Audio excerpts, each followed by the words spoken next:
All right, folks, we are overjoyed. This is the biggest guest that we've ever had, and we have been wanting to talk to this amazing person for 3 years now. 3 years, I mean, really our whole lives, but our podcast has been around for 3 years. Yep. And since season 1, we've been talking about this woman as the true queen of Christmas. Yes. And we are so excited to welcome to the Christmas Countdown Show, Miss Darlene Love. Give it up, everybody. Yeah. Oh my gosh. How are you, Darlene? How you doing today? I'm doing fine. I worked last night and the night before and the night before that. Today was my rest day. So I'm really comfortable with you guys today. It's my off day. We appreciate you squeezing us in on the off day. I know how that can be. Okay, so Darlene, how much do you love Christmas music? Because you've recorded a lot of great music in a lot of genres, but a lot of people do associate you with some great classic Christmas songs. What is your feeling on Christmas music? Do you listen to it all year long? Is it something that you try to keep just in the season? Not. And for the reason I don't listen to it all year long, I could, but I don't. Because when you get ready to perform it, it's not like brand new for you. Yeah. It's not like it's time to do the Christmas music. Yeah. I don't do that. So I do all my secular singing and carrying on during the off season. It is very special for me because growing up, my father was a pastor of a small church, and I have 3 brothers and 1 sister, and we always did Christmas, what we call Christmas programs. You know, baby Jesus and Mary and Joseph, and I grew up singing all those kind of songs. Yeah. So it was always very special to us. I mean, a really Christian relationship I had with Christmas music. Yeah, we love that. No, we relate to that for sure. Now, as Eric said when he, gave that incredible introduction, is we've been dreaming of chatting with you since the very beginning. And we actually, our producer Chris went back and found some audio from the first season of our show where you happened to like one of our posts on Instagram, and we were losing our minds over this thing. We're like, oh my gosh, Darlene Love loved one of our posts. She's going to come on the show. So if you're open to it, we'd love to play you that clip right now. Can we play it for you? Oh, I love it. All right, let's play that for her, Chris. You know who we need to talk about who liked one of our posts? Oh, yes. Danny, I would like to do that. On Instagram. This was very exciting. Yep. Danny sent me a text the other day. He said, look at who just liked one of our posts on Instagram. The one and only Ms. Darlene Love. Singer of Christmas, the snow's coming down. Christmas. The Darlene Love. She liked one of our posts, which means it's pretty we amazing. may have a chance to connect with her. You could argue that Darlene Love, and because she had to tap a heart, she loved one of our posts, right? Ding, ding. Thank you so much. So, Darlene, if you are listening or you know Darlene Love, we would love to have you on the show. We would love nothing more than to chat with you. We would love to talk to you. You are an icon, and it would be an honor to get to chat with you on our show. 1,000,000%. Yeah, oh, my gosh, yes. 1,000,000%. I mean, and here we are 3 years all later. All these years later. It's like my life. When I want something bad enough and if I think about it all the time, I dream about it. It's something that I always wanted to do. It eventually happens.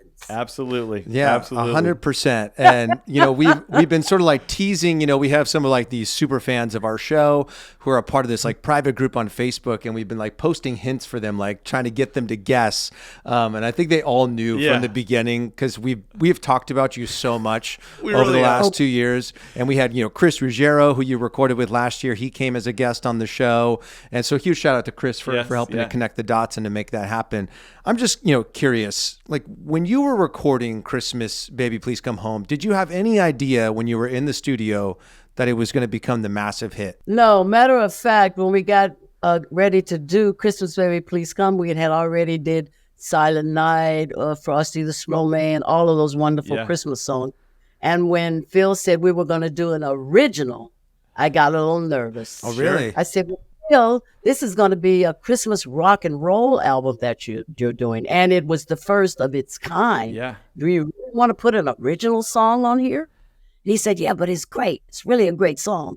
And Ellie Greenwich and Jeff Berry wrote the song, and Phil Spector and they brought it to the studio. I mean, back in those days, you didn't live with the song for a year before you got it. Right. We were actually in the recording studio recording all the other songs. Yeah. It was in August, and it was the hottest summer, I think, ever on earth in California. Yeah. And we're in the studio trying to sing about Christmas. And it's Right.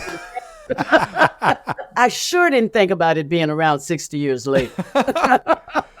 And that it would be a top 10 Christmas song Right. for the last 10, 15 years. It's amazing. It always hit the charts, which is still amazing to me. You know, on our show, what we do is we do countdowns. We do top 10 lists of a bunch of different Christmas things, songs, foods, movies, movie characters, all this stuff. And for me, my number one Christmas song of all time was Christmas Baby Please Come Home. It is just, it's the best. Yeah. It's just the best. Tell me, Darlene, what do you think made those Wall of Sound records just so rich and so full, and where they feel alive today? It's some Christmas music you listen to that was recorded long ago, and it feels sort of like nostalgic, or like, oh yeah, that's in the olden days, that's what it feels like. But your records of that Christmas album is so electric and like jumps off your earphones into your ears. It's so alive. What do you think was the magic behind what was happening there? Well, you know what? First of all, it had never been done before. Yeah. And Phil Spector does unusual things. The Wall of Sound became the put on of this, and the put on, and the put on. Yeah. And a lot of the people that were on these records in the background were natural people. I mean, if they were in the studio and Phil wanted somebody to put another sound on it, he said, come on in here and play the tambourine or whatever. Yeah. So a lot of the stuff was live and spontaneous. And I think that had a lot to do with it, because even the musicians, Phil Spector allowed them to play their little licks that they want. And if he didn't like it, he'd just take it off. Yeah. But it was, I think it had to do with the liveliness of that album. And everybody was so excited to do it. And I know everybody doesn't know this, but I always talk about it when I do interviews about Christmas Baby Please Come Home, that Cher, the first time she ever stepped in front of a microphone or was in a recording studios, she sang background on Christmas Baby Please Come Home. I know. And then you just got on her new Christmas album that just came out. What a full circle moment. So cool. Sonny Bono, who I loved, Yes. Yeah. put tambourine on it. Or put Oh, some really? That. Phil tried to have him come in and sing, and I told Phil, I said, listen, Phil, we're never going to get through with this record if you don't pull Sonny out of here. That is one of my jokes with Cher. We always said that Sonny can't sing. Get him out of here. So many icons. Now, obviously, your song is a huge part of, Eric's Christmas tradition, and just something that, he's talked about a bunch on the show. I'm curious, the David Letterman Late Show Christmas tradition that happened every year with you coming on and performing, how did that come to be? I was in a club called the Bottom Line in Manhattan. We're opening up tomorrow night at the Bottom Line Club in town. The show's called Leader of the Pack. And we were doing this show called Leader of the Pack. And they had Christmas Baby Please Come Home was in that show. It didn't have anything to do with Christmas, but it was one of the songs that we sang in that show. Yeah. And the show was phenomenal. It even went to Broadway for a while. Oh, wow. But what happened, Paul Schaefer came and played Phil Spector in the play. Okay. He was going to get David Letterman down to see the show. And I went, wow, that's great. That's fantastic. Yeah. People say things and then they can't pull it off. Now, I hear wonderful things about the show you're doing again. It's, well, congratulations to you, Paul, and I'm looking forward to seeing that. It's very exciting. It's a very hot ticket in town, you know. All right. I'm coming down there. I know. Everywhere I go, people tell me what a great hit your show is. You got to come down. I'm coming down Thursday. We're coming down. Right. This is the last weekend, though, before... Last weekend down at the Bottom Line for the okay. Leader Well, have of a the nice Pack weekend. show, yeah. He pulled it off, and David came to see Leader of the Pack. And David said on his show that day that was the greatest Christmas song he has ever heard. What's the name of the song, Paul? I keep asking, and I'm sorry I can't remember it. Christmas Baby, Please Come Home. And it's recorded by Darlene Love. Great song. I think we should get her on the show maybe next week and do it as kind of an all-time It sounds year. terrific, and Thank you. good. And I thought when they called me, they wanted me to come that night, but I was too nervous and too scared. I said, I'm not ready. Yeah. I got to find something to put on. I got to comb my hair. I got to do I can't do it. So we didn't do it that year, but we did it the following year. The one and only Darlene Love. Paul plays that every year, and I keep saying, what is that song, what is that song? And so this year he came and sang it. It was wonderful. Great. Nice to have you here. Everything okay with you? Everything is wonderful. Thanks for being here. Come back and sing it again next year. Of course. I hope you have a good holiday. To my surprise, which was wonderful, a gift for me, we did it for 28 years. Amazing. David actually told Paul, if Darlene cannot be here to sing this song, we're canceling Christmas. Yeah. That feels like such a Not David Christmas Letterman thing. without you. Absolutely. It's true. It's true. That's him because, by me doing that show every Christmas, I had little jobs, but not enough to keep me alive. Sure, yeah. A little job here, a little job here. But I tell David this the last time I talked to him. It was because of you having me on your show year after year that my work is just built up. I mean, first it was just New York or Connecticut or New Jersey, but then it got all over the world, which I am so happy about this year because it kept me alive at Christmas time. That's another reason I love Christmas so much. Amen. Amen. I love we feel that. you. As Christmas podcasters, we totally get. Yes. We totally get that. It's like our 100%. Super Bowl. Yeah. Darlene, so you've put this great music into the world. People clearly connect with it, not just in like, oh, that's a good song. I like that song. It has like emotional memories to them, especially when it connects to a holiday like Christmas. So I'm sure that you've had some pretty amazing interactions with fans talking to you about what your music has meant to them. Has there ever been either a story or a moment that you can think back to of interaction with somebody, whether it's a fan or a fellow, musician or actor or something like that, that really spoke to you about what your music meant to them? I had a fan that is still a great fan today. She started out as a mother coming by herself, and then she started bringing her children. And somebody like that, you kind of like let them come backstage. You want to talk to them, and find out what this story is all about. And then their children started coming. Wow. And now we have 4 generations of one family that comes to my Christmas shows every year. That's and the so last cool. time I saw her, we haven't seen her yet, but we're playing that gig soon. Baby was there with earphones on. He had 9 months old, right? They say, here's our next generation, Darlene. Here's our next generation. We're keeping them going. So I kept that in my heart only because this music has changed their lives. That one song, it starts, they said, playing Christmas Baby Please Come Home in October, and it goes all year long. So everybody that comes to our house hears that one song. Yeah. They play it and they all join in with it. And that whole family, about 20 of them sit and watch the David Letterman show. Sure. I mean, how can you not remember this lady? Yeah, absolutely. I mean, Oh my gosh. that thing about it, when things like that happen, with me anyway, it follows you all your life until, you do your regular show for 7-8 months. And then it's Christmas time. The first person that comes to my mind is this lady and her family that I'll see again because of this one song. So I don't know how you can match that. How can you not feel glorious and wonderful about the season and what it's not just doing to her, but it's doing that to a lot more people I'll never get a chance to meet. Absolutely. 100%. It's so cool that you have become like a part of their Christmas tradition, right? Now, what are some of your favorite things to do around the holiday season? What are some of Darlene's favorite holiday traditions? You know what? I listen to a lot of gospel music, but during that season, I have Silent Night by Barbra Streisand. Oh, that's a great one. Now, wait a minute. It's a whole story behind this one. Okay, we want to hear I it. saw her back in the 60s in Central Park doing her regular show. Whoa. Yeah. And at the end of her show, she sang Silent Night. I said, lady, if I could get close to you, I'd pop you. Cut it out. Ever see her, she gonna get popped. She sung Silent Night, and it amazed me that she would even do it as a part of her regular show. Sure. Right. And that's been over 40 years ago. but I never forgot her performance of Silent Night. And I think I've heard Silent Night by everybody, even me. Yeah.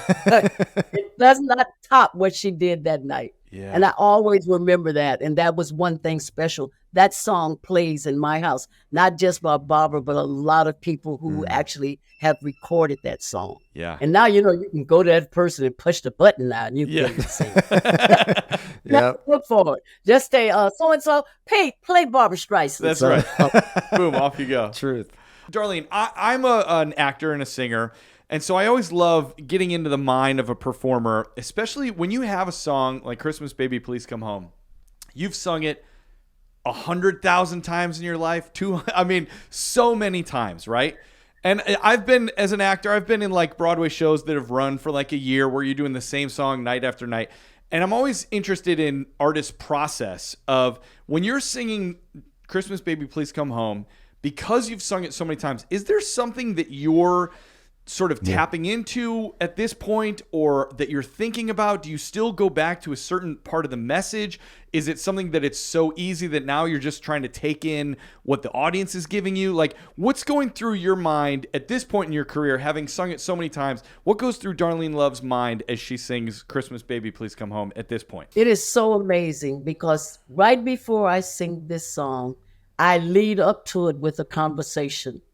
And the audience know I'm getting ready to do it. And you can feel electricity in the room because they want me to sing it. So I said, now we're going to do David Letterman's favorite Christmas song. Yeah. Oh, that's great. That's the way I introduce that song every time I sing it. Yeah. Because had it not been for the song was popular back then, but not like it became. From Letterman. David Letterman. And it's the whole idea.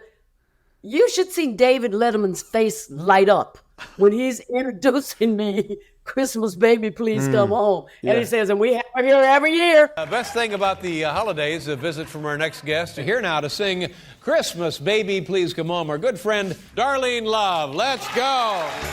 And I every time I feel that, there's some things that people say that resonate with you all the time, no matter where you are, what you're doing. And that I actually am excited when it's time for me to say those words. Because I had no idea, 40 years ago that I would meet David Letterman, but be on his show and then become good friends with Paul Schaefer. We see each other all the time. We talk on the phone, what you're doing and how do you want to do it? You got something new going on? So, and that happened long ago before my career even took off. Wow. So I have to go back to that time to make me really realize what this song is really all about. Oh, and people tell me a lot of it means this to me and it means that to me or whatever. But whatever it is, I'm so happy for Christmas Baby Please Come Home, honey. I can just slap myself. Amen. It's part of one of my favorite Christmas movies of all time, Home Alone. When your voice is on that movie, it makes my heart sing every time. So good. Speaking of singing in your voice, I'm curious, are there any Christmas songs that you never recorded but you would love to put your voice on? Oh, yeah. There's a song by a gospel singer. Her name is Mahalia Jackson. And she sings a song that's titled, Oh, What a Beautiful City. Oh, what a beautiful city. Oh, what a beautiful city. And I just love that song. And I said, one of these days I'm going to record that song. I'm probably not going to record it the way she did it because it's been over 50, 60 years ago. Right. But that would be a song I would really love to sing because it's a great song. Well, we'll look forward to it being released. And when it is, we'll have to promote it here on the show. 1,000,000%. Darlene, we're going to let you get out of here, but we just want to say thank you. Like, we wanted to talk to you to find out all these, tidbits about your life and your talent. But also, we just wanted to say thank you for not just Christmas Baby Please Come Home. Because, yes, obviously that song is spectacular. But your body of work and your career is so inspiring. Your voice is truly the voice of a generation. You have such soul and truth that comes through when you sing that feels so honest and so real to people. And I just want to say thank you for filling my ears with joy and happiness for for my entire life on this earth, and thank you for being you and being just awesome. You This is guys, so you're cool. somebody I want to meet. Yes. Oh, hey, I'll be in New York in a few days. Yeah. I have a new musical opening on Broadway this weekend, so I'll have to give you a shout, Darlene. We'll find a time to get together. Do that. Well, let's do it. I'm in. This is amazing. Thank you, Darlene, from the bottom of our hearts. Thank you so much for having me. Thank you, Darlene. You're Have a the great best. day. Everybody give it up for Darlene Darlene Love. Love. Yeah. Christmas. Merry Christmas. Awesome.